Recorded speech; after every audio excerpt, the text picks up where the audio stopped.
Di antara kenikmatan-kenikmatan tersebut yang kita rasakan pada pagi hari ini adalah nikmat sehat, nikmat diberikannya kita kemudahan, kesempatan untuk talabul ilmi, menuntut ilmu. Ketahuilah Bapak Ibu sekalian, Rasulullah sallallahu alaihi wasallam beliau pernah bersabda, ni'matani maghbunun fihima katsirun minan nas. Kata Nabi, ada dua nikmat yang menyebabkan manusia itu rugi. Bayangkan Bapak Ibu, diberi nikmat oleh Allah tetapi mengalami kerugian. Kenapa? Karena dua nikmat tersebut tidak dimanfaatkan dengan baik, sehingga diberi nikmat tetapi rugi. Apa dua nikmat tersebut yang menjadikan manusia itu banyak yang rugi? Katsirun minan nas, banyak yang mengalami kerugian. Nikmat yang pertama kata Nabi as-sihhat. Nikmat yang kedua kata Nabi wal faragh. Nikmat pertama nikmat sehat. Nikmat yang kedua nikmat kesempatan waktu luang. Mari kita lihat kenyataan di masyarakat kita. Bapak Ibu sekalian, banyak orang yang diberi oleh Allah fisiknya sehat, jasmaninya sehat, badannya sehat, tetapi tidak diberi kesempatan oleh Allah untuk beribadah kepada Allah Azza wa Jalla. Sudah tidak ada waktu lagi untuk sholat berjamaah di masjid. Sudah tidak ada waktu lagi untuk baca Al-Quran. Sudah tidak ada waktu lagi untuk duduk sejenak mendengarkan ayat-ayat Allah, mendengarkan sabda-sabda Nabi Sallallahu Alaihi Wasallam melalui talabul ilmi. Waktunya habis untuk dunia. Sehatnya dipakai untuk dunia. Kepala jadi kaki, kaki jadi kepala, banting tulang, peras keringat. Sudah tidak ada waktu lagi untuk ibadah kepada Allah Azza wa Jalla. Dikasih sehat tetapi tidak diberikan oleh Allah untuk kesempatan beribadah. Sebaliknya Bapak Ibu, mohon maaf, ada orang yang diberi oleh Allah kesempatan yang banyak, waktu yang banyak, waktu yang lapang, tapi tidak diberi sehat oleh Allah. Maaf Bapak Ibu sekalian, dia harus masuk ICU, rumah sakit, semua selang ada di tubuhnya, masuk ke tubuhnya, dibilang seperti orang mati, ternyata alat rekam jantungnya masih menyala. Dibilang orang hidup kayak orang mati, dibilang orang mati tapi masih hidup. Semua selang masuk ke tubuhnya. Tidak bisa sholat, tidak bisa baca Quran, tidak bisa berzikir, tidak bisa duduk di majelis taklim, tidak bisa merasakan nikmatnya tahajud. Kenapa? Di ICU. Ayo. Kenapa? Karena diberi waktu banyak tetapi tidak dikasih sehat oleh Allah. Makanya Bapak Ibu sekalian wajib bersyukur kepada Allah Azza wa Jalla, yang mana pagi hari ini dua nikmat itu Allah berikan kepada kita semua, yang dikasih sehat dan dikasih kesempatan untuk talabul ilmi, beribadah kepada Allah Azza wa Jalla. Mudah-mudahan kita semuanya dijadikan oleh Allah hamba-hambanya yang pandai bersyukur atas nikmat nikmat yang Allah berikan kepada kita. Rasulullah sallallahu alaihi wasallam mengajarkan kepada kita sebuah doa yang isi doa itu adalah agar kita menjadi hamba yang pandai bersyukur kepada Allah Azza wa Jalla. Doa itu berbunyi, Allahumma a'inni ala dzikrika wa syukrika wa husni ibadatika. Ya Allah, tolonglah aku untuk menjadi seorang hamba yang banyak mengingat-Mu, wa syukrika, banyak bersyukur kepadamu, wa husni ibadatika, dan menjadi seorang hamba yang selalu memperbagus ibadah kepadamu. Mudah-mudahan apa yang kita panjatkan semua dikabulkan, diterima oleh Allah Azza wa Jalla. Bapak Ibu kaum muslimin dan muslimah rahimani wa rahimakumullah. Pagi hari ini adalah pertemuan kita yang kedua. Pada bulan yang lalu saya menyampaikan tentang hakikat pertemuan dan perpisahan manusia di dunia dan di akhirat. Adapun pada bulan ini, pagi hari ini, Sabtu pekan kedua ini, materinya masih tematik. Karena itu yang diminta panitia kepada saya, materi yang sifatnya insidentil, tematik. Sehingga tema yang akan kami angkat ke permukaan, kami beri judul Indahnya Islam. Keistimewaan agama Islam, indahnya Islam. Baik Bapak Ibu sekalian, rahimani wa rahimakumullah, sebelum materi ini berjalan lebih jauh, maka tidak bosan-bosannya saya sampaikan permohonan maaf kepada Bapak Ibu sekalian terlebih dahulu. Mungkin kajian kita pada pagi hari ini masih tidak terasa nyaman di telinga Bapak Ibu sekalian. Karena apa? Karena sudah hampir berarti mendekati 2 bulan saya diberi nikmat oleh Allah gangguan pada pita suara saya. Tetapi ini sudah menurut saya masih lebih baik daripada yang sebelumnya, sekalipun mungkin sedikit ngotot atau memaksakan sedikit. Mudah-mudahan tidak mengurangi kekhusyuan kita dalam menuntut ilmu di pagi hari ini. Baik Bapak Ibu, kita akan bahas indahnya Islam. Sebelum kita masuk materi inti, maka sebagai kata pengantar atau mukaddimah, saya ingin mengingatkan kepada diri saya dan kepada para jamaah semuanya. Apa itu? Pak, Bu, perlu diketahui, Allah Subhanahu wa ta'ala berwasiat kepada umat manusia ini dengan 2 wasiat. Nah ini dulu yang akan kami sampaikan. Saya ulang ya, saya ulang. Allah Subhanahu wa ta'ala berwasiat kepada umat manusia ini dengan 2 wasiat. 2 wasiat. Apa itu Ustaz? Yang pertama, ada wasiat Allah di dalam Al-Quran yang disebut dengan wasiatul khassah. Wasiat secara khusus. Maksudnya sabar, nanti saya jelaskan.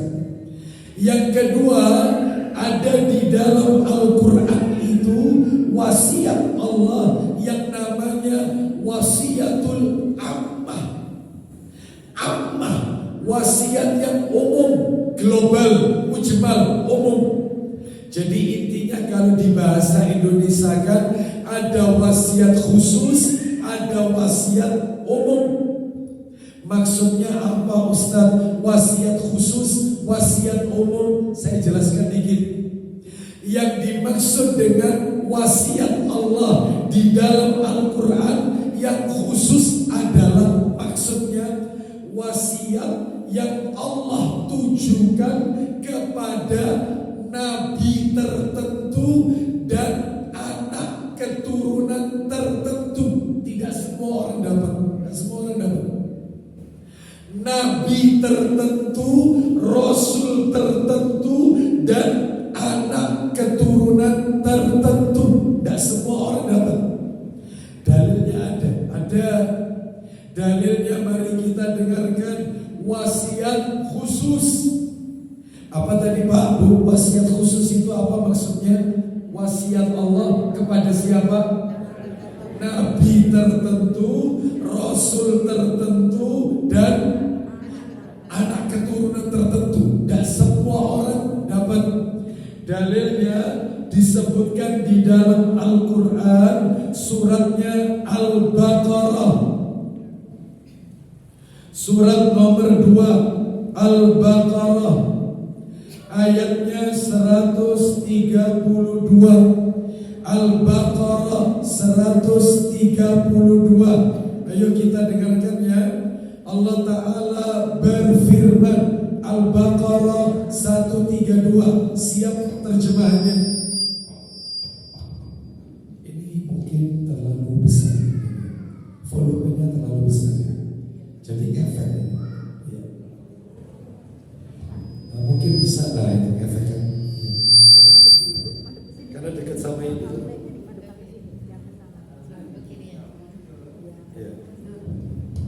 Ya. Coba.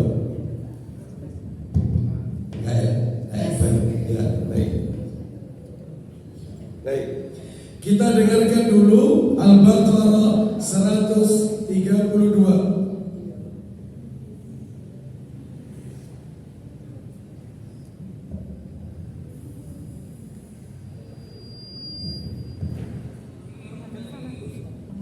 Baik, kita ulang.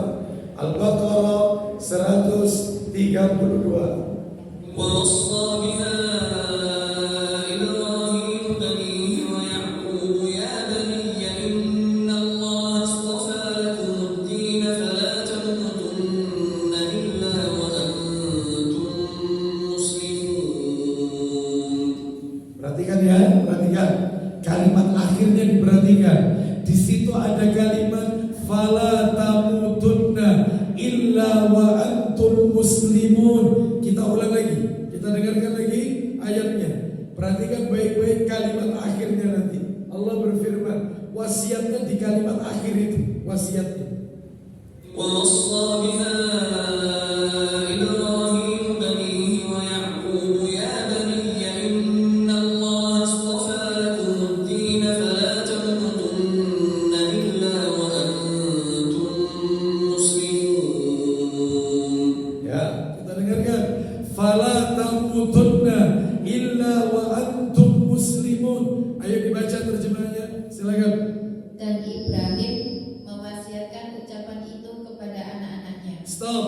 Nabi Ibrahim mewasiatkan ucapan kalimat dari Allah kepada anak-anaknya Ismail dan Ishak. Lanjut. Demikian pula Yakub. Demikian pula Nabi Yakub alaihissalam. Coba ini dibenarkan, saya nggak bisa konsen kalau nyanyi. Ya, nggak bisa enak. Silakan supaya enak ngajinya. Dibereskan dulu, mungkin dikecilkan biar nggak efek. Kita ulang lagi ya, Bapak Ibu sekalian, surat Al-Baqarah ayatnya 132 ya. Ini namanya wasiatul khassah, wasiat yang khusus ya. Silakan ulang lagi, silakan dicoba. Ayo. Dan Ibrahim mewasiatkan ucapan itu kepada anak-anaknya. Stop.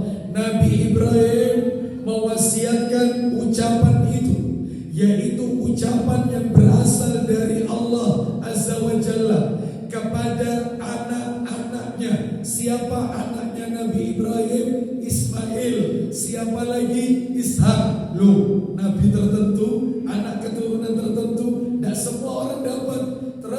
kemudian demikian pula lanjut Demikian pula Yakub. Yakub, tidak sembarangan ya. Jadi Ibrahim, anak-anaknya Nabi Yakub, apa yang Allah perintahkan? Ayo silakan baca. Wahai anak-anakku, sesungguhnya Allah telah memilih agama ini untukmu. Stop. Gimana caranya? Gimana caranya? Hah? Kamu gimana? Atau saya pindah ke sana? Ya. Atau ini mungkin jangan-jangan terlalu besar. Mungkin. Tidak ada volumenya. Iya. Baik, kita lanjutkan ya, Bapak Ibu sekalian. Wahai anak-anakku, ini wasiatnya ini. Silakan. Allah telah memilih, silakan. Sesungguhnya Allah telah memilih agama ini untukmu. Nah, Allah telah memilih agama ini, yaitu agama Islam untuk kalian. Lanjut wasiatnya, silakan. Maka janganlah kamu mati kecuali dalam keadaan muslim. No, ulang lagi kalimat terakhirnya. Maka janganlah kamu mati kecuali dalam keadaan muslim. jelas sekali. Nabi Ibrahim mewanti-wanti kepada anaknya. Terus Yakub juga demikian, mewanti-wanti kepada anak-anaknya. Allah telah memilih agama ini untuk kalian. Maka janganlah kalian mati kecuali matinya mati Islam, mati dalam keadaan Muslim. Jangan mati Kristen, jangan mati Hindu, jangan mati Buddha, jangan mati jadi Konghucu, tapi matilah mati Muslim. Siapa yang bilang begitu? Ibrahim. Kepada siapa? Ismail. Ishak. Kepada siapa? Yakub. Jangan mati kecuali Islam. Wasiat khusus. Lalu yang nomor 2, wasiat umum. Wasiat umum maksudnya adalah perkataan Allah, wasiat Allah untuk seluruh manusia sampai hari kiamat, terutama orang-orang beriman. Dan di mana dalilnya wasiat Allah yang nomor 2, wasiat umum? Mari kita dengarkan. Saya yakin Bapak Ibu pasti pernah mendengar ayat ini. Bahkan saya yakin di antara Bapak Ibu pasti hafal. Kita dengarkan suratnya, surat Ali Imran. Surat nomor 3 Ali Imran, ayatnya 102. Ali Imran 102. Kita dengarkan ya. Pasti bapak-bapak, ibu-ibu hafal ayat ini. Allah berfirman, Ali Imran 102. Ya ayyuhalladzina amanu taqullaha haqqa tuqatih wa la tamutunna illa wa antum muslimun. Saya ulang. Ya ayyuhalladzina amanu taqullaha haqqa tuqatih wa la tamutunna illa wa antum muslimun. Sama wasiatnya, sama. Baca silakan. Wahai orang-orang yang beriman, Semuanya Bapak Ibu dipanggil oleh ayat ini. Ulang lagi. wahai orang-orang yang beriman, Bapak-bapak, ibu-ibu, jamaah Masjid Saladin, Majelis Taklim Oman Tahes terpanggil oleh ayat ini. Apa perintah Allah? Silakan. bertakwalah kepada Allah sebenar-benar takwa, Lalu apa wasiatnya? Lanjut. kepadanya dan janganlah kamu mati kecuali dalam keadaan muslim. Sama berarti. Kalau tadi Al-Baqarah 132, fala tamutunna illa wa antum muslimun. Sekarang Ali Imran 102, wala tamutunna illa wa antum muslimun. Berarti kalau disimpulkan maknanya apa Ustaz? Maknanya berarti Allah menyuruh kita jangan mati kecuali memeluk agama Islam. Jangan meninggal kecuali meninggalnya Muslim beragama Islam. Sekarang Bapak Ibu muncul pertanyaan, memangnya ada apa dengan Islam ini? Kok kita ini tidak boleh mati kecuali matinya dalam keadaan Islam? Gak boleh meninggal dalam keadaan alhamdulillah Hindu, tidak boleh meninggal dalam keadaan Kristen, ya gak boleh kecuali Islam. Sebelum itu kita jawab Bapak Ibu, mari kita dengarkan dalil yang lain. Nabi Yusuf alaihissalam, Nabi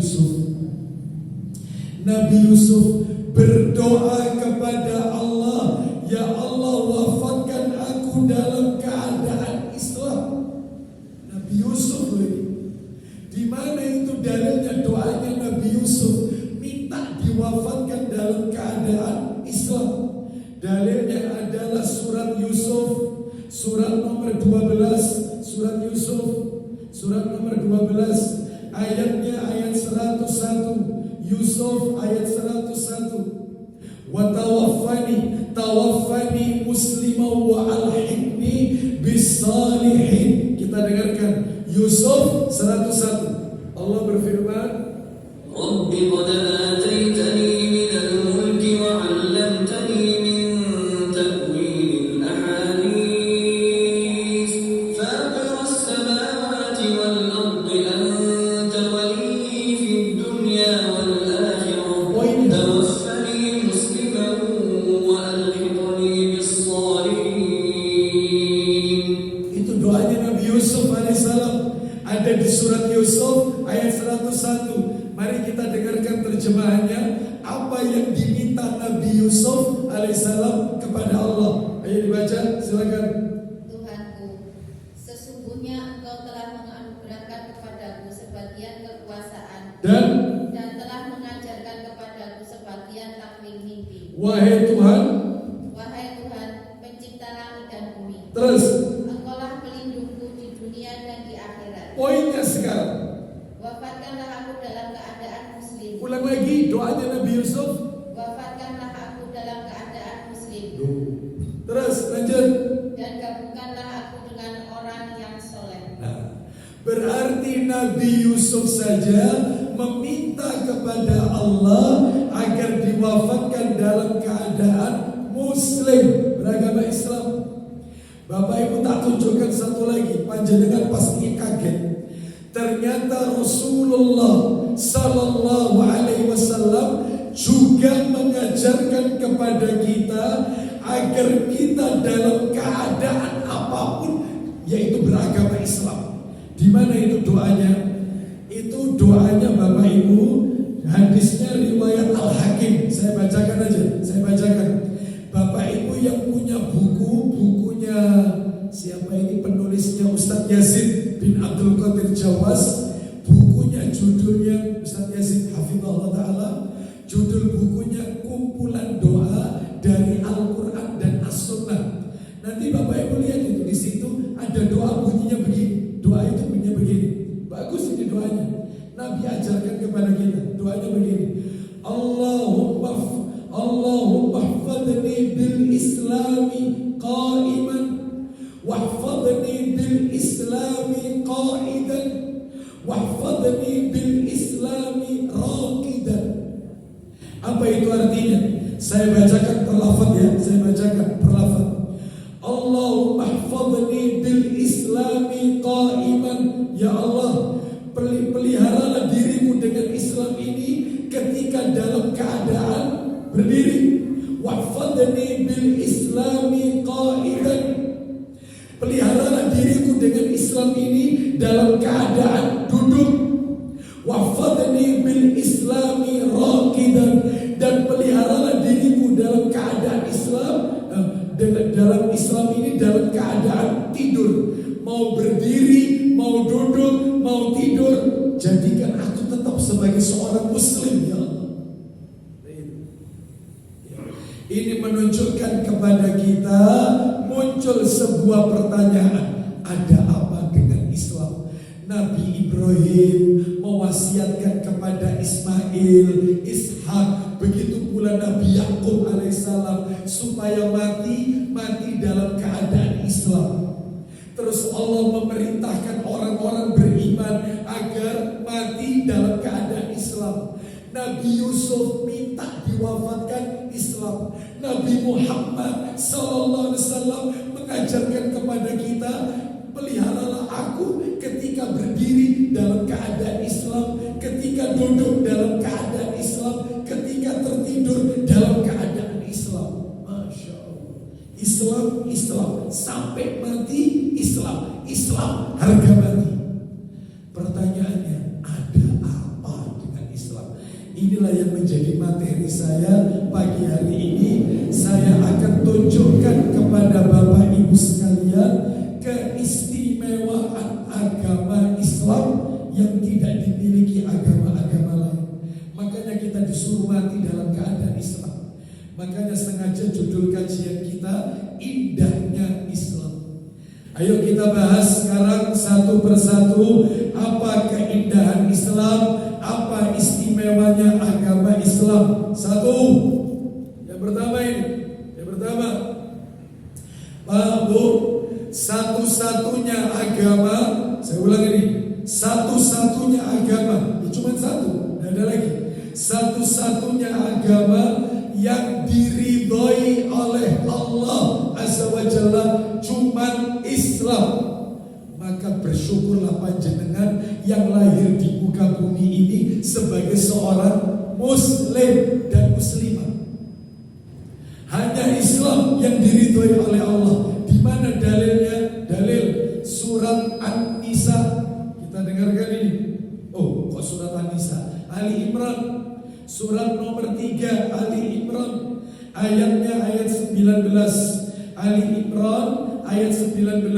Allah Ta'ala berfirman, ujungnya saja yang kita dengarkan, ujung ayat Ali Imran 19. Inna ad-dina 'indallahi Islam. Ya, silakan dibaca terjemahannya.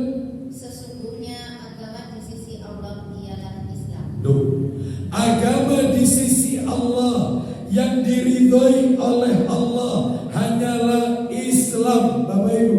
Selain Islam Allah tidak ridho. Ya. Sekarang pasti panjenengan bertanya dalam hati, Ustaz, bisa kasih dalil dan bahwasanya selain Islam gak diterima oleh Allah. Allah tidak ridho agama-agama selain Islam. Allah tidak ridho. Ada tidak Ustaz penguatnya supaya kita tambah yakin beragama Islam ini? Ada. Ali Imran ayat 85. Ayo dibuka. Ali Imran ayat 85. Wa may yabtaghi ghairal islami dinan falan yuqbala minhu wa huwa fil akhirati minal khasirin. Kita dengarkan urutannya. Ali Imran ayat 85. Allah berfirman, وَمَنْ يَبْتَغِ غَيْرَ الْإِسْلَامِ دِينًا فَلَنْ يُقْبَلَ مِنْهُ وَهُوَ فِي الْآخِرَةِ مِنَ الْخَاسِرِينَ. Ya, silakan. Dan barang siapa mencari agama selain Islam. Ulang lagi. Dan barang siapa mencari agama selain Islam. Siapa yang mencari agama selain Islam, dia lebih memilih, Nasrani, Kristen. Dia lebih memilih Konghucu. Dia memilih aliran kepercayaan terhadap Tuhan Yang Maha Esa. Dia memilih Hindu, Buddha, agama Shinto, agamanya orang Jepang, dan seterusnya.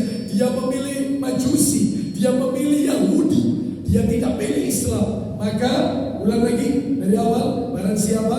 Dan barang siapa mencari agama selain Islam, maka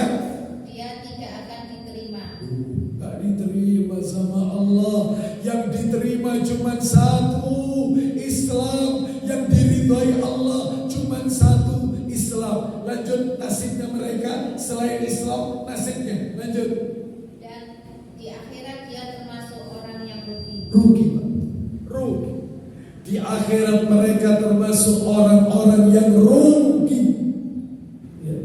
Oleh karena itu Bapak Ibu sekalian, maka wajib bersyukur kita ditakdirkan oleh Allah sebagai seorang Muslim, orang yang beragama Islam. Alhamdulillah, ini nikmat yang luar biasa, Bapak Ibu sekalian. Ini keistimewaan yang pertama. Sekarang saya akan tunjukkan keistimewaan yang kedua. Indahnya Islam, keistimewaan Islam yang nomor 2. Pak, Bu, ternyata Allah Subhanahu wa ta'ala telah menetapkan satu-satunya agama yang paling sempurna hanya Islam. Paling sempurna hanya Islam. Selain Islam tidak sempurna. Hanya Islam yang sempurna. Mana dalilnya? Dalil, silakan dibuka surat nomor 5 Al-Maidah. Surat nomor 5 Al-Maidah, ayatnya ayat 3. Al-Maidah ayatnya ayat 3.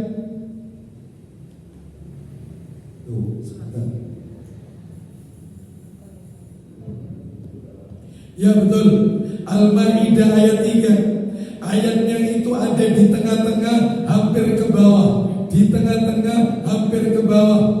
Ya, saya bacakan aja ya. Saya bacakan aja ayatnya, ada di tengah-tengah. Allah Ta'ala berfirman, Al-Maidah ayat 3. Al-yawma akmaltu lakum dinakum wa atmamtu alaikum ni'mati wa raditu lakumul Islam dina. Ayo dibaca. Pada hari ini telah aku sempurnakan. Baca. Pada hari ini telah aku sempurnakan agama untukmu. Terus. Dan telah aku cukupkan nikmatku bagimu. Terus. Dan telah aku ridhoi Islam sebagai agamamu. Hari ini telah aku sempurnakan agama untukmu. Maksudnya Islam. Pak, Bu, yang menarik dari ayat ini adalah, lah ini menarik ini. Sayang kitabnya tidak saya bawa ini. Tirmidzi, dalam kitab Sunan Tirmidzi, nomor hadisnya 3044. Saya bacakan ya. Ibnu Abbas radhiyallahu anhu membaca ayat ini tadi. Al-yawma akmaltu lakum dinakum wa atmamtu alaikum ni'mati wa raditu lakumul Islam dina. Pada hari ini telah kusempurnakan untukmu agamamu dan telah kucukupkan kepadamu nikmatku dan telah kuridhoi Islam menjadi agama untukmu. Ketika Ibnu Abbas membaca ayat ini, ternyata di sampingnya ada orang Yahudi. Ibnu Abbas ketika baca ayat ini, Al-Maidah ayat 3 ini, di sampingnya ada orang Yahudi. Apa katanya orang Yahudi? Perhatikan ini Tirmidzi nomor 3044. Kata orang Yahudi, seandainya ayat ini turun kepada kami, ayat yang baru saja kau baca itu, Al-yawma akmaltu lakum dinakum, itu turun kepada bangsa kami, yaitu Yahudi, niscaya hari turunnya ayat itu tak jadikan hari raya. Saking senengnya Yahudi, saking turunnya sama kalian. Andai kata turun sama kami, ayat itu turun kepada kami, hari turunnya ayat itu akan kami jadikan hari raya. Langsung Ibnu Abbas berkata, menjawab perkataannya Yahudi. Apa kata Ibnu Abbas? Fa innaha nazalat fi yaumin idin, fi yaumi idin, fi yaumi Jum'ah wa yaumi Arafah.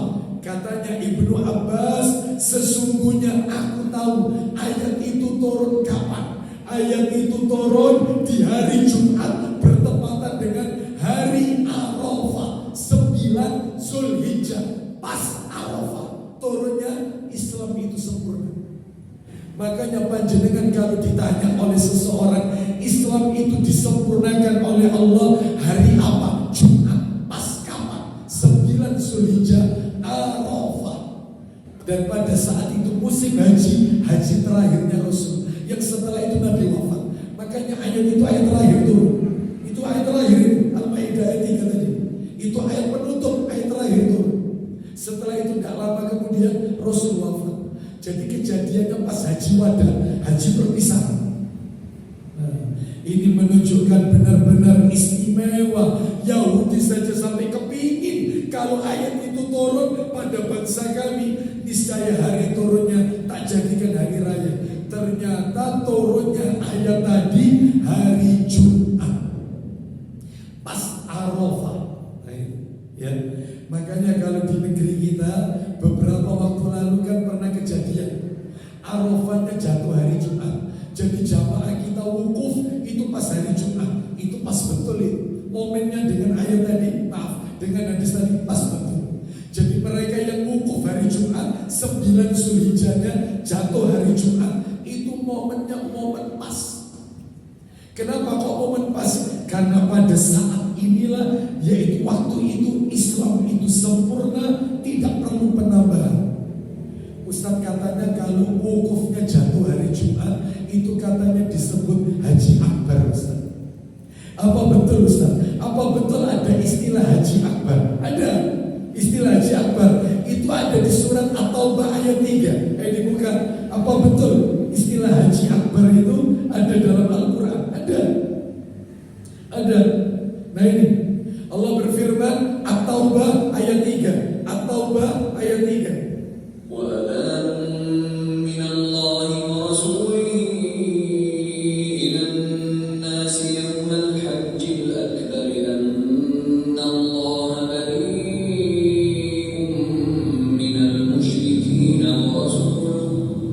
Baik, silakan. Ayo. Dan satu maklumat pemberitahuan dari Allah dan Rasulnya kepada umat manusia pada hari Haji Akbar. Stop. Berarti istilah Haji Akbar itu ada di dalam Al-Quran. Ada. Cuman mereka memahaminya salah. Ya. Mereka memahami Haji Akbar itu adalah ibadah haji yang wukufnya jatuh hari Jumat. Lah itu yang salah. Ternyata yang benar itu apa? Yang benar itu adalah sabda Rasul sallallahu alaihi wasallam. Nabi mengatakan riwayat Tirmidzi, yaitu Yaumun Nahar, Hajjul Akbar Yaumun Nahar. Haji Akbar itu adalah hari penyembelihan kurban. Itu disebut Haji Akbar. Berarti kalau begitu setiap tahun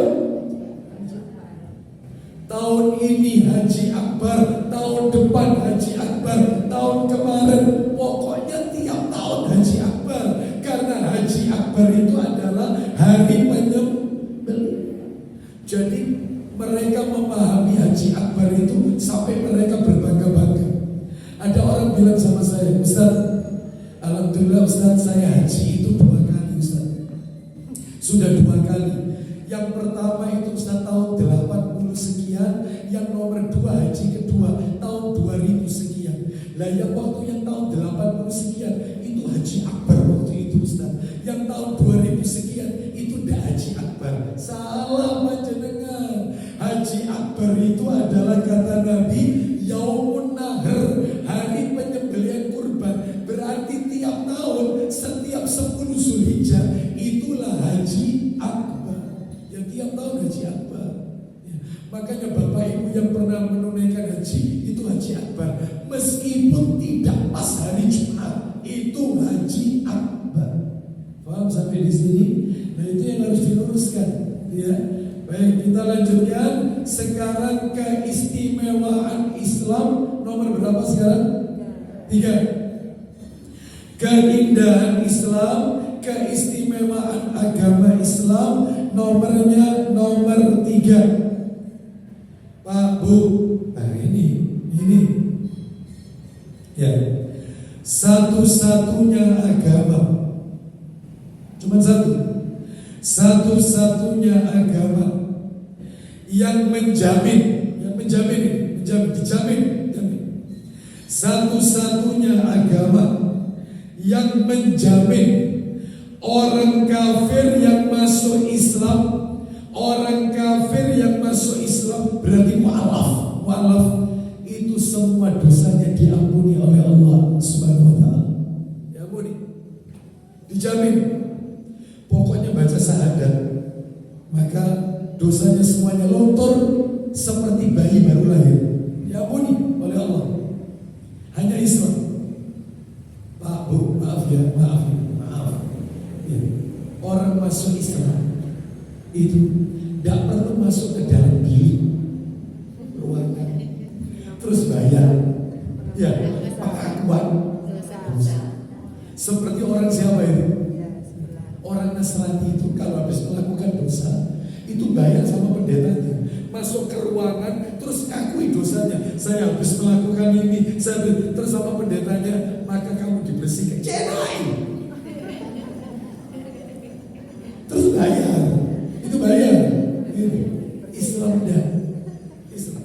Mereka orang-orang non-muslim kalau masuk Islam baca syahadat. Meskipun syahadatnya itu tidak fasih. Makanya kita jangan mempersulit mereka yang mau masuk Islam. Sebab saya pernah mendatangi undangan orang kafir masuk Islam di salah satu masjid. Karena orang itu mau menikah, jadi dia masuk Islam dulu. Dan ternyata orang ustadz yang mau mengislamkan itu terlalu ribet. Jadi disuruh menirukan ustadznya. Tirukan saya Pak ya, tirukan saya ya. Asyhadu an la ilaha illallah. Asyhadu an la ilaha illallah. Lidahnya masih kaku. Jangan dipersulit, jangan. Wong dia tidak pakai bahasa Arab, dia pakai bahasa Indonesia. Saya bersaksi tidak ada Tuhan selain Allah. Islam. Meskipun dia tidak menyebut dan bersaksi Nabi Muhammad utusan Allah, tidak pakai itu Islam. Hanya menyebut la ilaha illallah, Islam.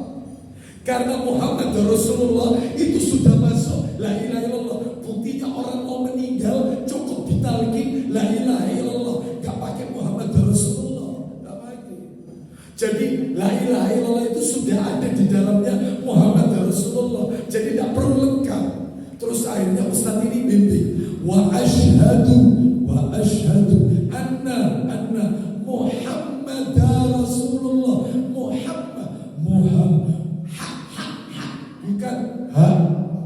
Nama orang sih kan mampu Islam lidahnya kamu. Coba terus. Bahasa Indonesia tidak apa-apa. Saya bersaksi tidak ada Tuhan selain Allah dan saya bersaksi Nabi Muhammad utusan Allah. Selesai. Islam. Tanda tangan. Ada buktinya. Silakan boleh nikah. Itu mandi besar dulu. Orang masuk Islam harus mandi besar. Orang masuk Islam harus mandi disucikan dulu. Karena dia ini dalam keadaan najis. Harus mandi besar. Oleh karena itu saya ulang kembali. Jadi kalau Muslim itu masuk Islam itu tidak perlu bayar, tidak perlu. Tapi waktu itu sempat viral ya di layar kaca. Itu golongan aliran apa itu? Kalau ingin masuk surga bayar berapa? Itu waktu itu pernah ada ya. Waktu itu kan ditangkap. Jadi bayar 100.000 surga level bawah. Kalau 500.000 agak ke atas. Bapak Ibu sekalian, jadi ternyata orang kafir itu kalau masuk Islam dia baca syahadat otomatis seperti bayi baru dilahirkan, suci, gak bawa dosa, suci. Dalilnya ada. Kita dengarkan ayat Quran. Ayat dibuka Al-Qurannya dibuka.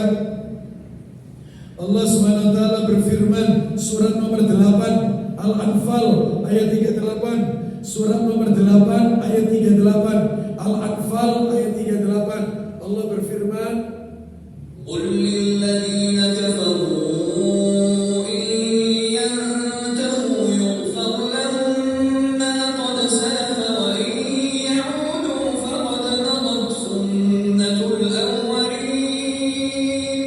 Silakan.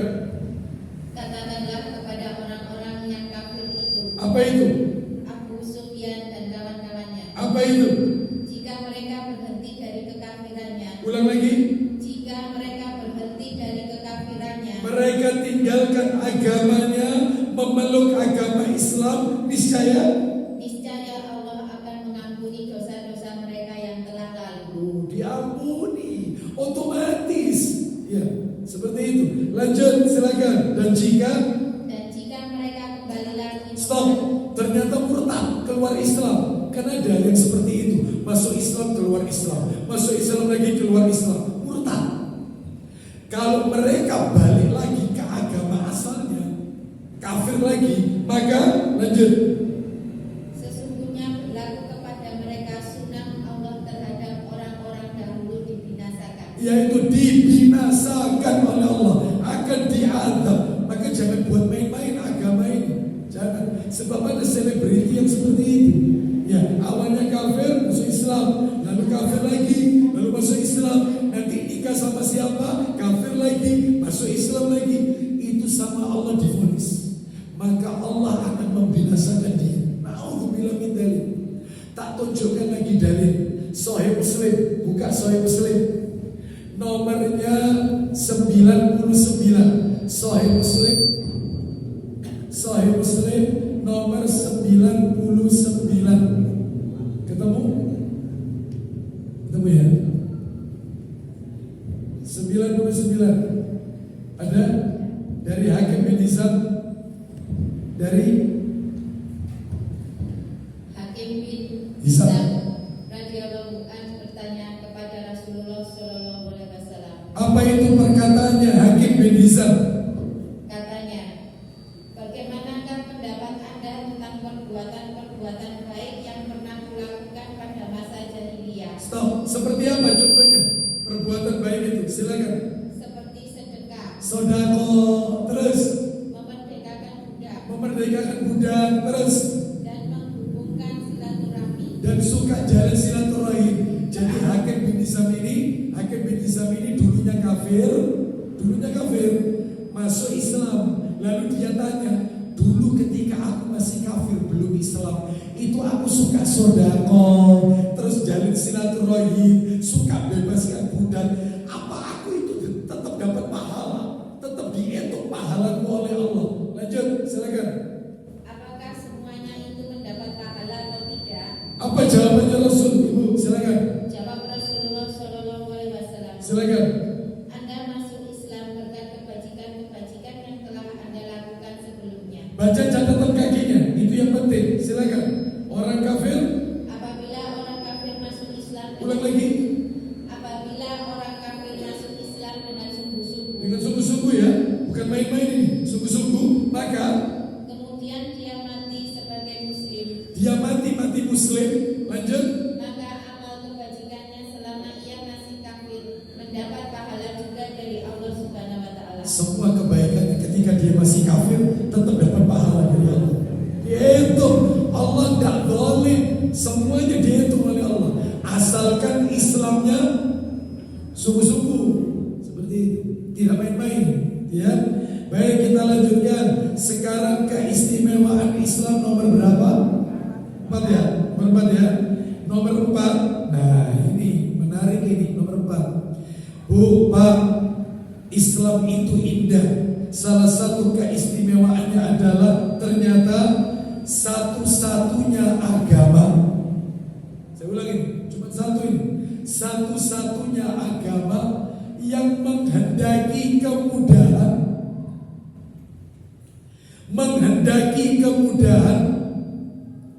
dan tidak menghendaki kesukaran. Enggak. Islam itu agama paling mudah.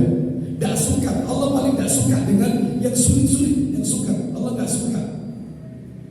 Allah itu suka yang mudah-mudah.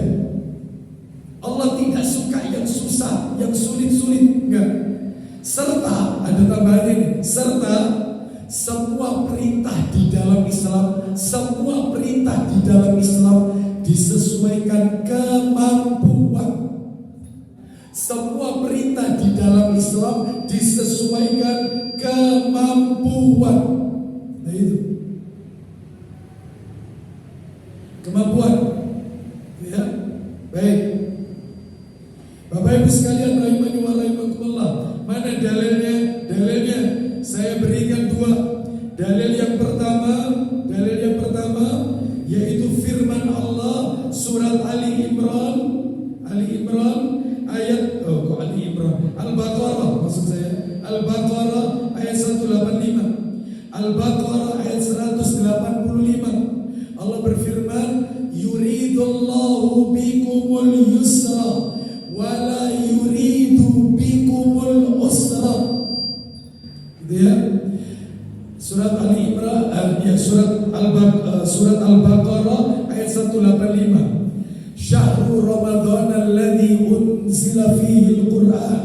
hudal linnasi wa bayyinatin minal huda wal furqan.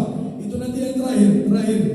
Yuridullahu bikumul yusra wa la yuridu bikumul usra.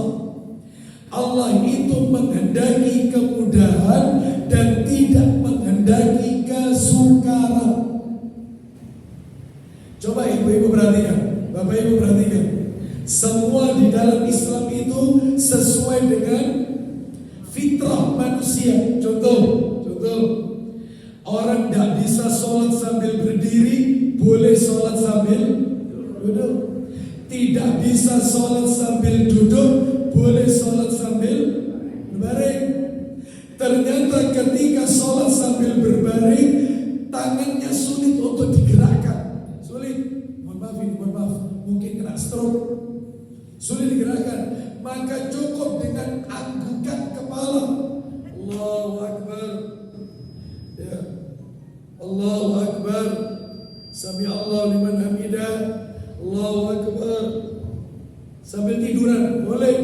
Ternyata tidak bisa digerakkan pakai kedipan mata atau pakai lisan, gak pakai gerakan. Allahu Akbar. Baca Fatihah, baru baca surat. Jadi yang rukun-rukun aja Al-Fatihah. Meskipun tidak baca surat tidak apa-apa. Allahu Akbar, Subhana rabbiyal azim wa bihamdi, dan seterusnya. Sami Allahu liman hamidah. Hanya lisan toh, tidak pakai gerakan. Karena sulit untuk digerakkan. Islam itu agama ringan, mudah, disesuaikan dengan yaitu keadaan hamba-hambanya. Masya Allah. Ternyata Bapak Ibu sekalian, ternyata dia tetap tidak bisa. Berarti dalam hal ini gugur kewajiban. Termasuk orang pikun berat, sudah gak ingat apa-apa, gak ingat istrinya, gak ingat suaminya, gak ingat anak-anaknya, bahkan dia pun yaitu tidak mengenali dirinya. Pikun berat. Maka yang seperti ini tidak ada kewajiban sholat. Gak ada kewajiban sholat. Nah kalau misalnya itu Ustaz misalnya sakitnya sakit berat, misalnya di ICU, apa tetap sholat? Ya tetap sholat. Sekalipun stroke tetap sholat. Ya. Yang tidak wajib sholat itu cuma 5 orang. 5 orang tidak wajib sholat. Cuma 5 orang yang tidak wajib sholat.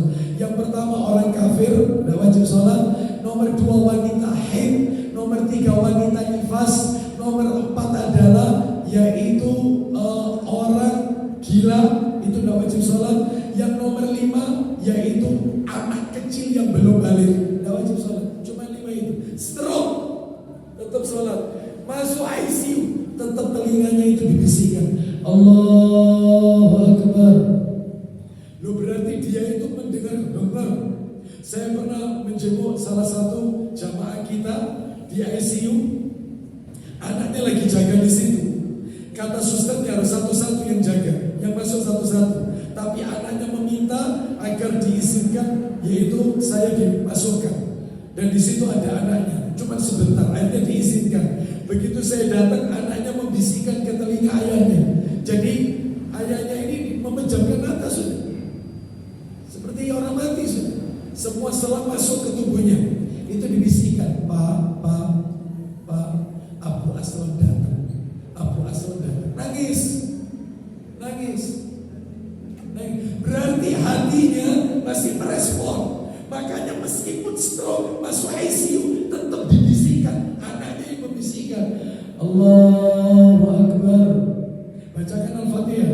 Alhamdulillahirabbil alamin arrahmanirrahim. Allahu Akbar. Subhana rabbiyal azim wa bihamdi. Sami Allahu liman hamidah. Rabbana. Dan boleh dijamak. Karena sakit ini tidak memungkinkan dijamak. Jadi tidak ada kemudian dispensasi tidak sholat, tetap sholat. Yang tidak wajib sholat cuma 5. Lah orang pikun tadi Ustaz, pikun yang berat itu masuk kategori gila, karena dia tidak waras. Apa ini kehilangan akal, hilang akal seperti itu. Maka tidak wajib sholat. Tapi kalau orang sakit keras, maka tetap sholat. Gak boleh ninggalkan sholat, gak boleh. Kalau tidak sadar, maka ketika dia sadar selama itu tidak lebih dari 3 hari, maka dalam hal ini dia harus mengqadha semua sholatnya. Begitu sadar diqadha. Misalnya ini korban kecelakaan, masuk ICU, ya kecelakaannya sebelum zuhur, maka ketika yaitu zuhur dia masuk ICU, dia dibius, itu sadarnya dapat 2 hari, yaitu maghrib. Sadarnya maghrib, hari kedua maghrib. Maka ketika dia sadar maghrib itu, dia harus menjamak zuhur sama asar, jamak maghrib sama isya hari kemarin itu jamak, terus sholat lagi subuh, terus kemudian adzan lagi. Jadi setiap sholat itu adzan. Zuhur asar adzan sekali, komatnya 2 kali. Maghrib isya adzan sekali, komat 2 kali. Setelah itu dia adzan lagi untuk subuh, karena subuh hari kedua dia tidak sholat subuh. Setelah itu adzan lagi, lalu komat untuk zuhur dan asar. Begitu. Lalu adzan lagi, yaitu terus komat untuk maghrib dan isya. Begitu seterusnya.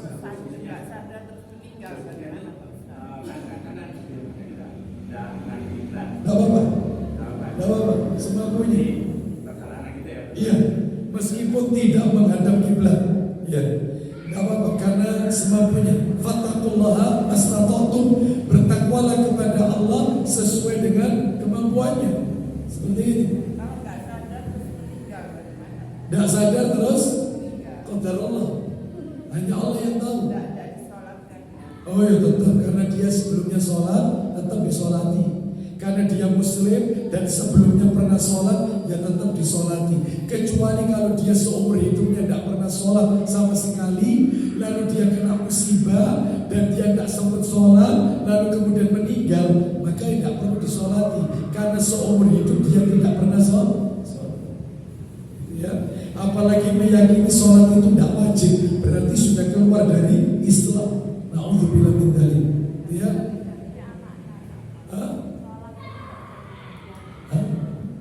Sholat itu tidak bisa diganti anaknya. Diganti anaknya, oh tidak bisa. Ya, tidak bisa. Jadi yang tidak boleh diqadha itu diqadha oleh keluarganya, itu puasa. Haji dibadalkan, umroh dibadalkan, puasa anaknya yang membayar hutang puasa, orang tuanya boleh. Tapi sholat tidak bisa dibadali anaknya. Anaknya sholat untuk orang tuanya, tidak boleh. Jadi orang itu sendiri harus mengqadha sholatnya. Wallahu a'lam bishawab. Jadi gitu ya, ibu-ibu sekalian. Termasuk sholat, misalnya sakit pakai kateter, alat bantu kencing, ya bagaimana ini? Itu najis. Apakah boleh? Boleh, semampunya. Makanya enak Islam ini. Cuman ada syaratnya. Sholat pakai pampers boleh, tapi ada syaratnya. Ketika dia mau takbiratul ihram, kantong kencingnya itu harus bersih dari najis. Jadi tidak ada pipisnya. Jadi dilepas itunya, kantong kencingnya, bukan selangnya, bukan. Kantong kencingnya harus dibuang untuk pipisnya. Sehingga ketika takbiratul ihram dia tidak bawa kencing. Termasuk pampersnya harus bersih. Perkara di tengah-tengah sholat ternyata dia pipis atau beser, ternyata pampersnya basah, kantong kencingnya itu ada kencingnya, maka setelah sholat tidak perlu diulang kembali sholatnya. Semampunya sudah. Ya, anak tatoan ternyata taubat masuk Islam. Ya, dia pengen beribadah tapi sudah terlanjur, yaitu sekujur tubuhnya tato. Ya apa ini wudhunya Ustaz? Katanya tidak sah. Ya memang tidak sah. Nah terus ya apa? Sudah. Apa boleh buat? Semampunya. Fattaqullaha mastata'tum, bertakwalah kepada Allah sesuai kemampuan. Sebab apa? Menghilangkan tato sekujur tubuh ini tidak sedikit biayanya. Taruhan nyawa, mati. Ya, di laser sekian banyak, bayangkan. Mau tidak mau sudah. Meskipun tawaf tatoan, menurut fikih memang tidak boleh tato, ya. Tapi apa lagi sudah? Ya baik. Jadi Islam ini agama yang mudah, tidak mempersulit. Ya. Jadi itu yang tadi dalil surat apa tadi? Al-Baqarah ayat berapa tadi? 185. Saya tambahkan dalil. Coba dibuka kitab Sahih Jami'us Shaghir. Silakan dibuka kitab Sahih Jami'us Shaghir. Ada ya? Ada nggak? Langsung talinya jadi buka. Sudah saya siapkan. Nomornya 1769 1769. Ayo silakan. Sesungguhnya Allah Ta'ala ridho terhadap kemudahan untuk umat ini dan membenci kesulitan untuknya. Tuh, Allah itu senang, Allah itu ridha kemudahan pada umat ini, dan Allah itu tidak senang kesukaran menimpa pada umat ini. Makanya dalam hal ini Bapak Ibu sekalian, jangan berlebih-lebihan dalam agama ini, dan jangan menambah-nambah sesuatu yang Allah dan Rasulnya tidak pernah menambahkannya. Jadi jangan diperberat-berat, ya, karena Islam ini sudah sempurna. Ya, baik, kita lanjutkan. Contoh-contohnya banyak sekali. Tidak mampu puasa Ramadan, boleh diqadha di hari yang lain. Tidak mampu mengqadha, maka boleh bayar fidyah. Seperti itu, bayar fidyah. Ya, baik. Sekarang kita lanjutkan keistimewaan Islam nomor berapa? 5. Nomor 5 ya, betul ya? 5. Islam adalah satu-satunya agama. Islam ini adalah satu-satunya agama yang tidak menghukumi dosa. Islam adalah satu-satunya agama yang tidak menghukumi dosa bagi orang yang khilaf atau lupa. Namanya saja lupa, khilaf. Khilaf atau lupa. Ya. Itu tidak dihukumi dosa. Mana dalilnya? Dalilnya adalah di dalam Al-Quran, suratnya nomor 33 Al-Ahzab, ayatnya ayat 5. Ayo kita dengarkan surat 33 Al-Ahzab, ayatnya ayat 5. Surat 33 ayatnya ayat 5. Itu di bagian akhir itu Allah Subhanahu wa taala berfirman, "Walaisa 'alaikum junahun fima akhtatum bi." Ya, sampai di situ. Ya, silakan. Ayo. Dan tidak ada dosa atasmu jika kamu khilaf tentang itu. Ulang lagi. Dan tidak ada dosa atasmu jika kamu khilaf tentang itu. Khilaf, lupa. Tetapi yang ada dosanya apa yang disengaja oleh hatimu. jadi kalau lupa tidak dosa, khilaf tidak dosa. Ya Allah, Ustaz saya lupa Ustaz, kalau hari ini saya itu puasa, bayar utang. Lah kok saya makan minum tadi, saya lupa, nggak dosa. Nah terus gimana? Teruskan puasanya. Sudah dapat 2 piring baru ingat. Ya nggak apa-apa, rezeki. Seperti itu. Awal-awal Ramadan, hari pertama, hari kedua, lupa kalau puasa Ramadan. Ternyata di siang hari dia menjima istrinya. Itu sadar, ingat kalau Ramadan setelah selesai. Astagfirullah. Ya apa ini? Batal apa enggak? Teruskan rezeki.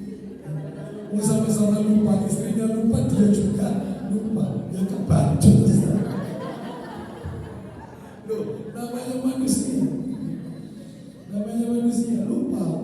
Ya, baik. Jadi dalil yang lain, ini kitabnya tidak saya bawa. Sahih riwayat Ibnu Majah dalam kitab Sunan Ibnu Majah, kitabnya ketinggalan ini.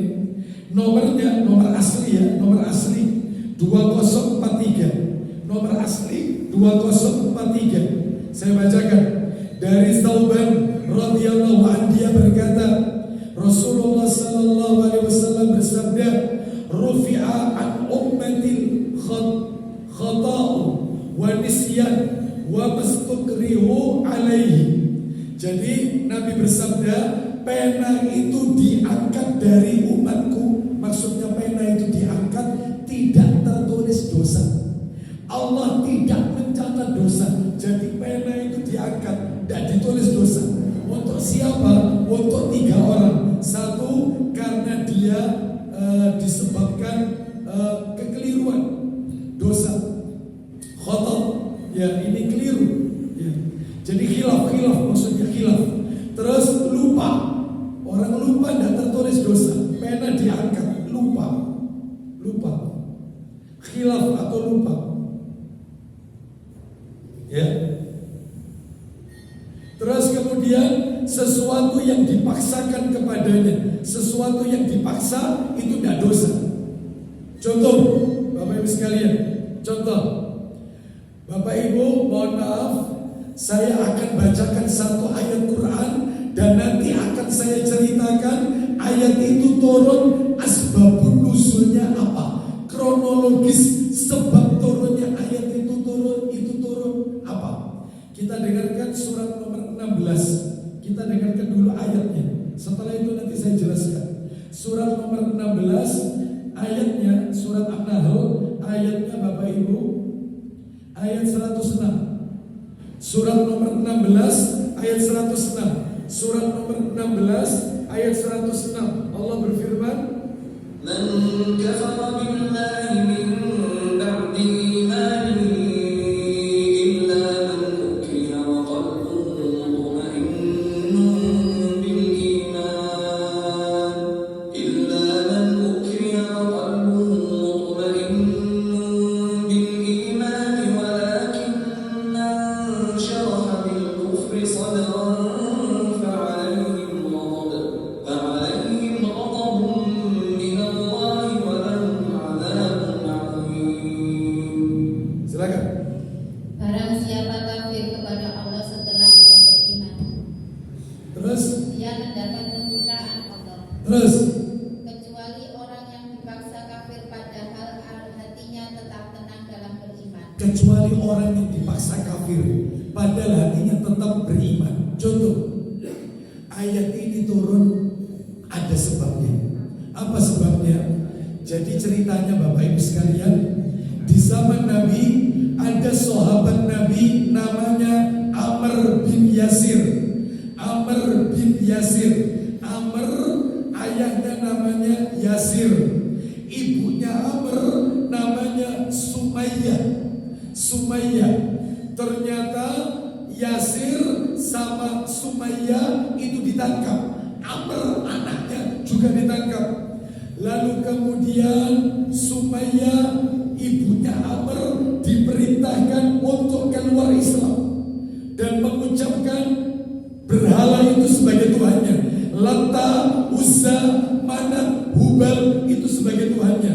Maka Sumayyah tetap berkata Ahad. Maksudnya Allah Ahad. Allah tetap satu. Allah itu tetap tunggal. Allah itu satu. Maka Abu Jahal dan teman-temannya memanaskan besi sampai merah, lalu ditusukkan ke rahimnya sampai nembus ke atas. Sumayyah syuhada pertama dalam Islam, wanita pertama yang meninggal dalam keadaan syahid pertama, yaitu Sumayyah. Lalu kemudian ke Yasir, suaminya Sumayyah, bapaknya Amr, bapaknya Amir. Ditanya, ayo ucapkan Lata itu Tuhan, kalau kan nasibmu seperti yaitu istrimu. Dia tetap mengatakan Ahad, disiksa, mati. Maka berikutnya kepada anaknya Amir, ucapkan Lata itu sebagai Tuhan, kalau tidak nasibmu seperti bapak ibu. Lalu kemudian Amr berkata Lata.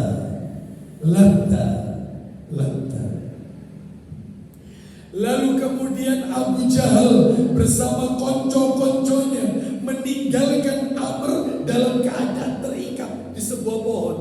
Ditinggalkan mereka terbahak-bahak Abu Jahal.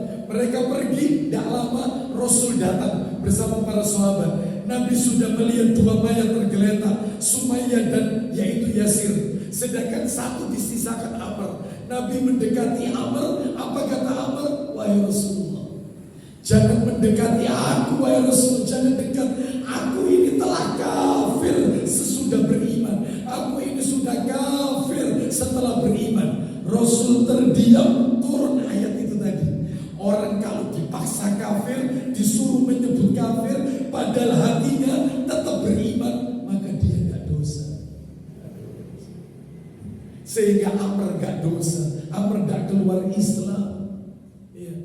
Menangis Amr. Kenapa? Karena dia masih muslim, karena dipaksa kafir. Seperti itu. Lanjut artinya tadi. Adapun yang ada dosanya itu, ayo ulang lagi sedikit, ulang lagi sedikit. Tetapi orang kecuali orang yang dipaksa kafir, silakan. Kecuali orang yang dipaksa kafir, padahal hatinya tetap tenang dalam beriman. Terus Dia tidak berdosa. yang dosa itu bagaimana itu? Silakan. Tetapi orang yang melapangkan dadanya untuk kekafiran, Maka kemurkaan Allah menimpanya dan mereka akan mendapat azab yang besar. ini ya, ini menunjukkan kepada kita orang itu kalau dipaksa, ayo batalkan puasa Ramadan. Kalau kamu tidak batalkan, maka aku akan yaitu menyiksa, misalnya dipaksa ya, maka batalkan. Kita tidak berdosa karena dipaksa. Ya, baik. Kita lanjutkan. Sekarang nomor berapa keistimewaan Islam? 6. Yang ke-6 Bapak Ibu sekalian, tinggal dikit lagi. Yang ke-6, ternyata Bapak Ibu, Islam itu adalah agama dalil. Islam itu agama dalil. Islam itu agama wahyu, agama dalil. Jadi tidak ada satupun di dalam Islam yang pakai opini, pakai logika, nggak ada. Semua ada dalilnya.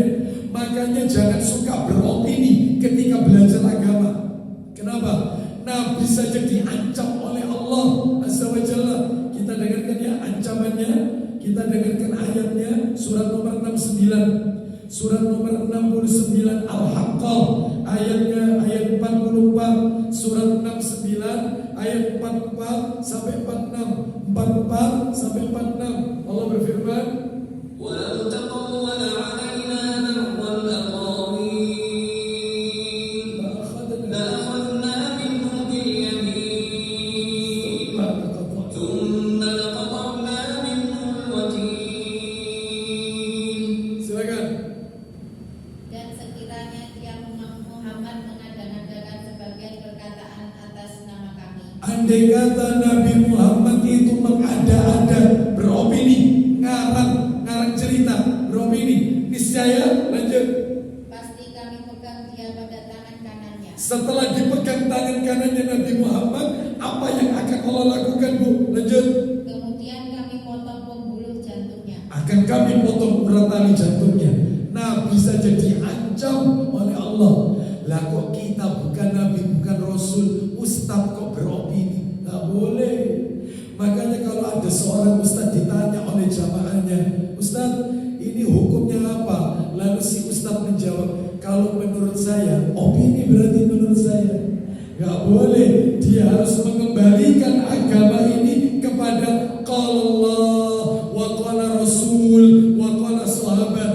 Apa yang Allah firmankan, apa yang Nabi sabdakan, apa yang dipahami oleh generasi para sahabat, generasi terbaik. Jadi belajarnya itu ori. Ya, wong kita kalau beli handphone saja minta yang ori loh. Beli elektronik minta yang ori. Masa belajar agama tidak mau yang ori? Jadi jangan pakai opini belajar agama itu. Sebab Islam itu agama dalil. Contoh, tak tunjukkan banyak ayat yang menunjukkan Islam itu agama dalil. Oh maaf. Dulu ketika umat bertanya kepada Nabi Muhammad, contoh ini ya, contoh masalah haid, kotoran wanita. Yas'alunaka 'anil mahid. Mereka bertanya kepadamu Muhammad tentang haid, kotoran wanita. Rasul gak bisa jawab, nunggu berita dari langit. Qul, jawab Muhammad, jawab. Itu meninggal, maksudnya tidak boleh dijima pada saat dia dijawab. Jadi awalnya Nabi tidak bisa jawab. Contoh masalah khamr sama judi. Yas'alunaka 'anil khamri wal maisir. Mereka bertanya kepada Muhammad tentang khamr, tentang judi. Rasul nggak bisa jawab. Kul, dari langit jawabannya. Jawaban Muhammad, judi, khamr itu dosa begini. Berarti kalau begitu Ustaz, apa yang Nabi ucapkan semua harus dari langit. Iya. Berarti Islam itu agama dalil. Islam itu bukan agama logika, bukan agama otak, tetapi agama dalil. Harus menunggu dalil dari langit. Istimewa Islam. Agama mereka, Bu, Injil dirubah-rubah tiap tahun. Dirubah, ya, diintervensi. Maka meskipun di Rusia Quran dibakar, meskipun di mana-mana kita saksikan di YouTube Quran dibakar, diinjak-injak, tapi masih banyak anak-anak di pondok-pondok pesantren yang hafal Quran 30 juz ada di dada mereka. Quran tidak akan pernah sirna meskipun dibakar. Itulah Islam, itulah Quran. Beda sama Injil, tiap tahun diganti sama Paulus. Dulu bilang babi haram, sekarang babi halal. Islam tidak, ori, semuanya dari Allah.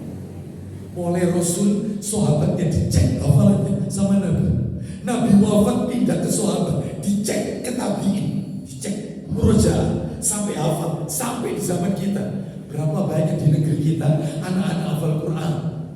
Berapa banyak di luar Indonesia mereka yang hafal Quran? Ulama-ulama, ustaz-ustaz hafal Quran, punya sanad. Maka meskipun mereka menginjak-injak membakar Quran, Quran ada di hati mereka. Gak bisa sirna. Faham sampai di sini? Islam ini agama dalil. Ayo kita tunjukkan dalil. Sekarang silakan bisa dibuka langsung artinya saja. Coba urut ya, urut Al-Baqarah dulu 215. Al-Baqarah 215. Ayo cepat dikit. Al-Baqarah urut aja, urut. Langsung artinya. Yas'alunaka madza yunfiqun. Ayo. Mereka bertanya, ayo. Mereka bertanya kepadamu Muhammad tentang apa yang harus mereka infakkan. Duh. Jadi umat pada waktu itu tanya, mereka kalau punya rezeki itu kalau mau diinfakkan nafkah itu kemana dulu? Lanjut, silakan. Apa itu ayat berikutnya? Katakanlah. Loh, katakanlah sampai kulnya itu juga masuk dalam ayat. Kul, jawab Muhammad, katakan Muhammad. Berarti kalau begitu isi Quran itu betul-betul autentik. Ya, betul-betul yaitu firman Allah Azza wa Jalla yang tidak diragukan lagi. Ya. Sampai kul itu. Jadi berarti kalau begitu Rasul itu tidak opini. Itu bukan hasil karyanya Muhammad sallallahu alaihi wasallam, bukan. Rasul itu ummi, gak bisa baca, gak bisa nulis. Gak bisa baca, gak bisa nulis Nabi kita ini. Jadi kalau mau kirim surat ke raja-raja kafir Heraklius, itu nyuruh sahabatnya didikte sama Nabi, yang nulis sahabat. Gak bisa baca, gak bisa nulis. Makanya Al-Quran itu kata kul aja, katakan Muhammad, jawab Muhammad, itu tertulis Qul huwallahu ahad. Jawab Muhammad, Allah itu satu. Allahus samad, Allah tempat bergantung. Sampai kul itu, Qul a'udzu birabbin nas. Katakan Muhammad. Ya. Dan seterusnya, katakan itu tertulis. Berarti kalau begitu, ini menunjukkan Islam ini bukan agama opini, Islam ini agama wahyu. Lanjut, kalau kita punya nafkah, kalau mau dinafkahkan kemana dulu Bu? Ayo. Harta apa saja yang kamu infakkan hendaknya diperuntukkan bagi kedua orang tua. Ibu bapak dulu.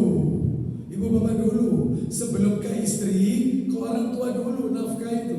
Laki-laki itu dia harus membantu orang tua dulu, baru kemudian istri. Itu sebenarnya begitu. Ya. Terus setelah itu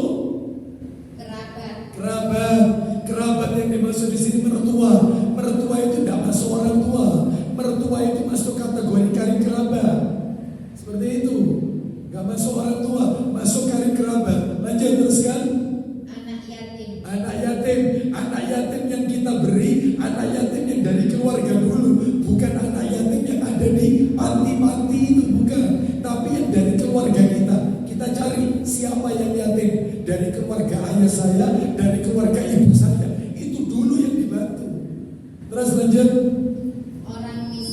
Orang miskin. Baik, terus sekarang 217 atau 219. Ayo Al-Baqarah 219. Ayo coba dikit. Mereka menanyakan kepadamu Muhammad tentang khamar dan judi. Khamar dan judi. Terus lanjut. Katakanlah. Loh, sampai katakanlah itu masuk. Jawab Muhammad. Apa itu jawabannya? Pada keduanya terdapat dosa besar. Stop. Khamar judi itu termasuk dosa besar. Tambahkan lagi Al-Baqarah 222. 222. Lanjut 222. Silakan. Dan mereka menanyakan kepadamu Muhammad tentang haid. Haid, kotoran wanita. Lanjut. Katakanlah. Ya. Itu adalah sesuatu yang kotor. Terus. Karena itu jauhilah istri pada waktu haid. Tuh, seperti itu. Dijawab beritanya dari langit. Jawabannya. Baik, sampai di sini jelas. Bapak Ibu sekalian, sebenarnya ini ada satu lagi, tetapi ini panjang pembahasannya. Ya, saya tambahkan 2 lagi aja supaya tuntas, sehingga harapannya bulan depan kita berganti topik. Ya, jadi yang berikutnya nomor berapa ini sekarang? 7. Saya tutup sampai 8 aja. Nomor 7, Islam adalah satu-satunya agama yang adil. Islam adalah satu-satunya agama yang adil, tidak dibeda-bedakan, tidak membeda-bedakan. Mau kaya mau miskin, kalau melanggar harus dihukum. Itu Islam. Islam itu agamanya agama adil. Dalilnya di mana?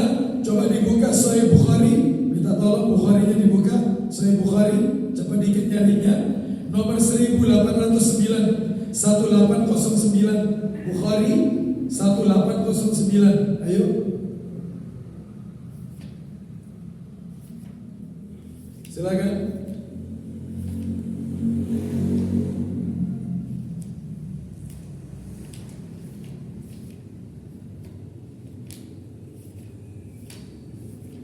Satu 1809. Silakan Ibu baca. Ya agak jauh biar nggak efek. Silakan. Dari Aisyah radhiyallahu anha bahwa kaum Quraisy amat memusingkan mereka hal seseorang perempuan suku Maksum.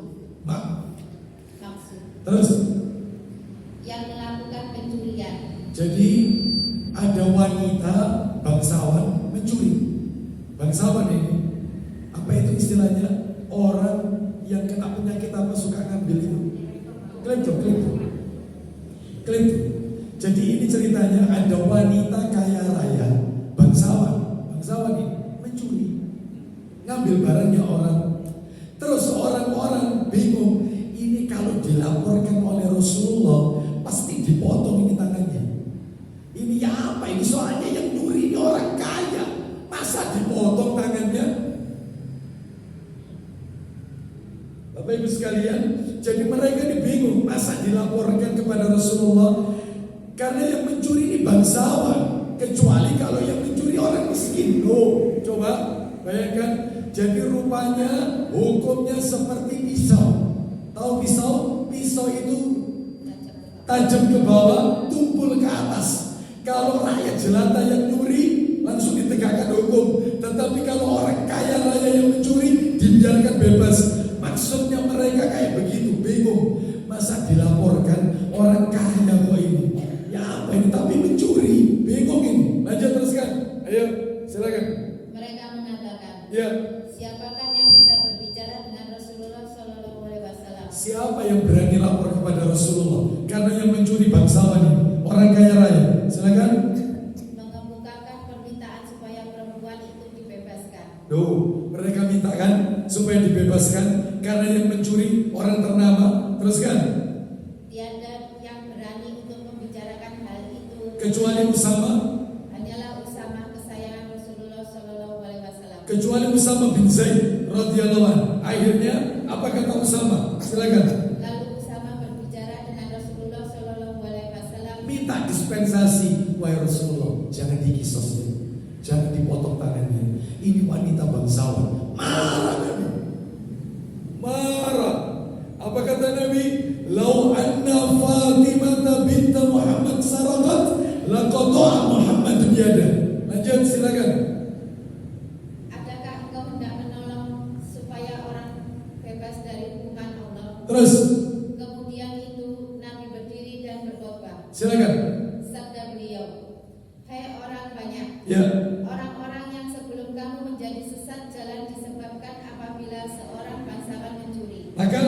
Mereka biarkan saja tidak dihukum. Tapi kalau orang miskin, Tetapi kalau seorang yang lemah rakyat biasa mencuri ayam, wah dikebuki sampai mati.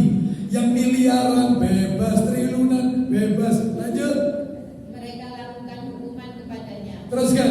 Demi Allah, Nah ini nih poinnya. Demi Allah, kalau seandainya Fatimah anak Muhammad mencuri, andai kata putriku sendiri yang ngambil, niscaya Muhammad akan memotong tangan anaknya itu. niscaya tangan anakku tak potong sendiri.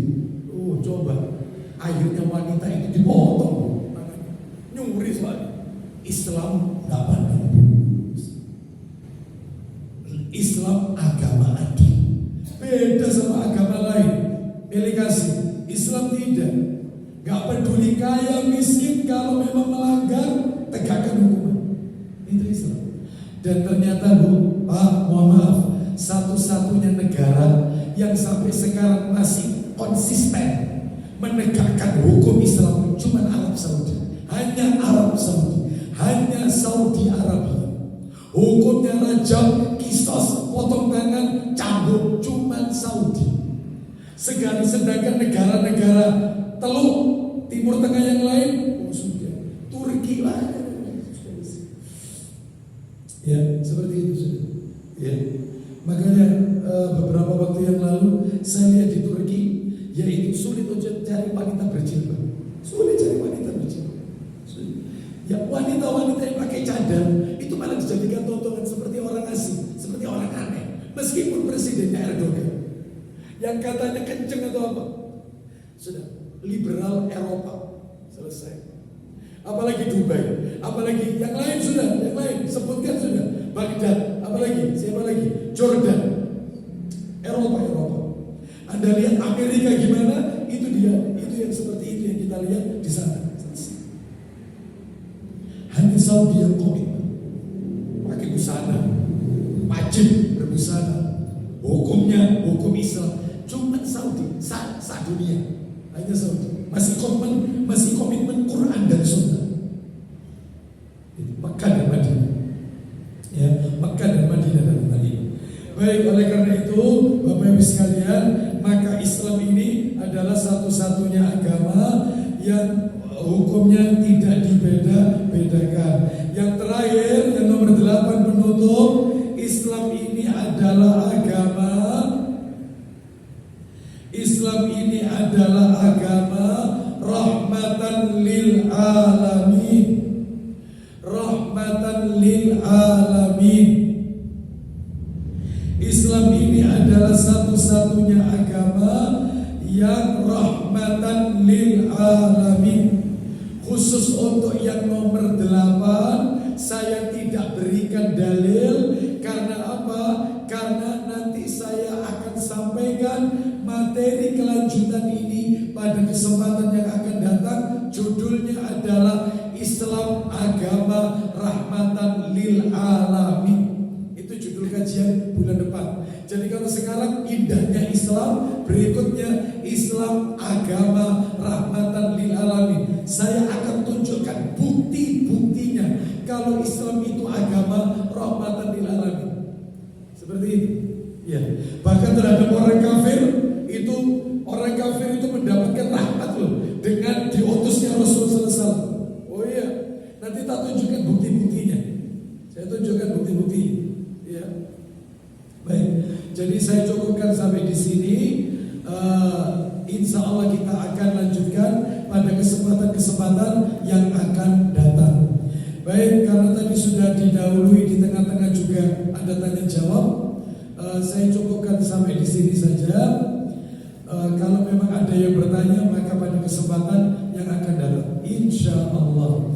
Kita tutup. Wassallallahu ala nabiyyina wa ala alihi washabihi wasallam. Subhanakallahumma wa bihamdika asyhadu an la ilaha illa anta astaghfiruka wa atubu ilaik. Wa akhiru da'wana anil hamdulillahi rabbil alamin. Assalamualaikum warahmatullahi wabarakatuh.